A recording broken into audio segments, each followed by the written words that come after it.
Hey everyone, welcome back to my channel Cooking and Beauty with Sarah. আজ তৈরি করে দেখাবো বাবুর্চি স্টাইলে পারফেক্ট শামি কাবাব, পোলাও কিংবা বিরিয়ানি। এই সব কিছুর সাথে এরকম একটা মজার কাবাব না হলে খাবারটা কিন্তু ঠিক জমে না। তো দেখে নিচ্ছি এর পুরো প্রস্তুত প্রণালী। আর রেসিপিটি ভালো লাগলে আমার চ্যানেলের আরো নতুন নতুন রেসিপি দেখার জন্য চ্যানেলটিকে সাবস্ক্রাইব করতে ভুলবেন না। শামি কাবাব তৈরির জন্য এখানে আমি 1 কাপের 4 ভাগের 3 ভাগ অর্থাৎ 3/4 কাপ বুটের ডাল নিয়েছি। এগুলোকে প্রায় 1 ঘন্টা পানিতে ভিজিয়ে রেখে দেন ভালোভাবে ক্লিন করে নিয়েছি। ওদিকে প্রায় 300 গ্রাম হাড় এবং চর্বি ছাড়া মাংস নিয়েছি। খুব ভালোভাবে ক্লিন করে পানি ঝরিয়ে নিয়েছি।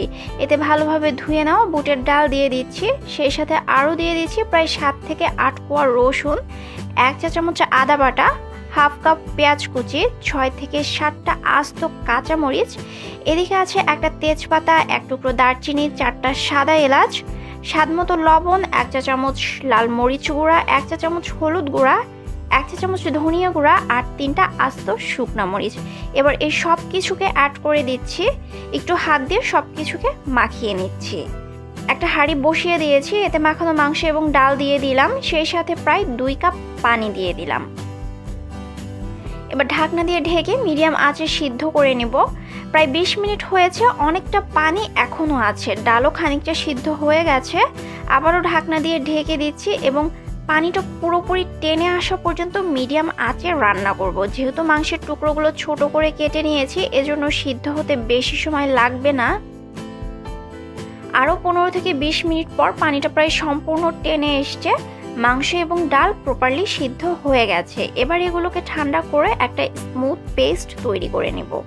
এদিকে একটা স্পেশাল মশলা তৈরি করব। এজন্য নিয়েছি 1 চা চামচ ধনিয়া, 1 চা চামচ কালো গোলমরিচ, 1 চা চামচ রেগুলার জিরা, হাফ চা চামচ কাবাব চিনি, হাফ চা চামচ মৌরি, 1 চা চামচ শাহি জিরা, 3টা সাদা এলাচ এবং 4-5টা লং।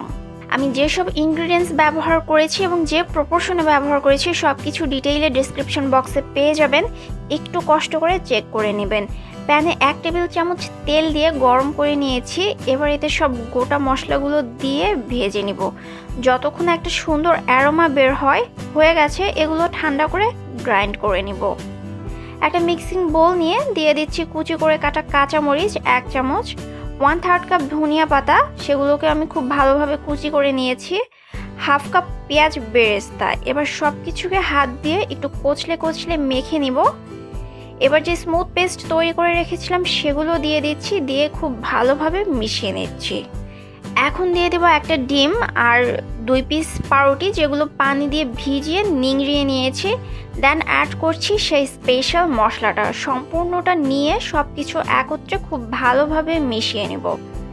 মাখানো হয়ে গেছে, আমি হাতে একটু তেল মেখে নিয়েছি। এবার কিছু পরিমাণ মিশ্রণ নিয়ে চেপে চেপে গোল করে নিচ্ছি। এরপর 2 হাতের তালুর সাহায্যে একটু ঘুরিয়ে নিচ্ছি। খেয়াল রাখতে হবে বল যেন কোনো ক্র্যাক না থাকে। দেন একটু চাপ দিয়ে ফ্ল্যাট করে নিচ্ছি। আমি প্রায় 1/2 ইঞ্চ সমান পুর করেছি। ধারগুলো একটু হালকা হাতে সাইডের ধারগুলো মসৃণ করে দিচ্ছি। ডাল আর মাংসের পিস স্মুথ না হলে কাবাবের শেপ যেমন ভালো আসবে না, তেমনি এগুলো ক্র্যাক হয়েও যেতে পারে। সেম ওয়ে রিপিট করে সবগুলো কাবাব তৈরি করে নিব। আর মিশ্রণটা যদি একটু নরম মনে হয় সেক্ষেত্রে বাইন্ডিংয়ের জন্য আরও একটু ভিজানো ব্রেড দিয়ে দিতে পারেন, বাট এর পরিবর্তে অন্য কিছু দেওয়া যাবে না। সবগুলো বানানো কমপ্লিট। এবার এগুলোকে ভেজে নিব। কেউ যদি ফ্রোজেন করতে চান তবে এ পর্যায়ে ডিপ ফ্রিজে 2 ঘন্টা রেখে দেন জিপলক ব্যাগ অথবা এয়ারটাইট কন্টেইনারে ভরে 1 থেকে 1.5 মাস সংরক্ষণ করতে পারেন। ফ্রাইং প্যানে তেল নিয়ে গরম করে নিয়েছি। যেহেতু এগুলো শ্যালো ফ্রাই হবে, সো খুব বেশি তেল দেওয়ার কোনো প্রয়োজন নেই। মিডিয়াম আঁচে রেখে ব্রাউন করে ভেজে নিব। সাইডগুলো একটু খেয়াল করলে বুঝবেন খুব সুন্দর একটা ব্রাউন আভা দেখা যাচ্ছে। এ পর্যায়ে সবগুলো কাবাব উল্টে দিব এবং অপর পাশটাও ব্রাউন হওয়া পর্যন্ত ভেজে নিব। হয়ে গেছে, দারুণ একটা কালারও এসছে। একটা ছিদ্রযুক্ত চামচে তুলে এক্সট্রা তেলটা ঝেড়ে নিয়ে একটা কিচেন টিস্যুতে রেখে দিব। দেন সার্ভ করব। কাবাবগুলো সার্ভ করেছি, একটু ভেঙে দেখাচ্ছি। বাইরের পার্টটা যেমন সুন্দর, ভেতরের পার্টটাও তেমন খুব সুন্দর হয়েছে। আশা করছি আজকের এই এপিসোডটি ভালো লেগেছে। ভালো লাগলে ভিডিওটিকে একটা লাইক দিবেন। আরও নতুন নতুন সব রেসিপি দেখার জন্য আমার চ্যানেলটিকে সাবস্ক্রাইব করবেন।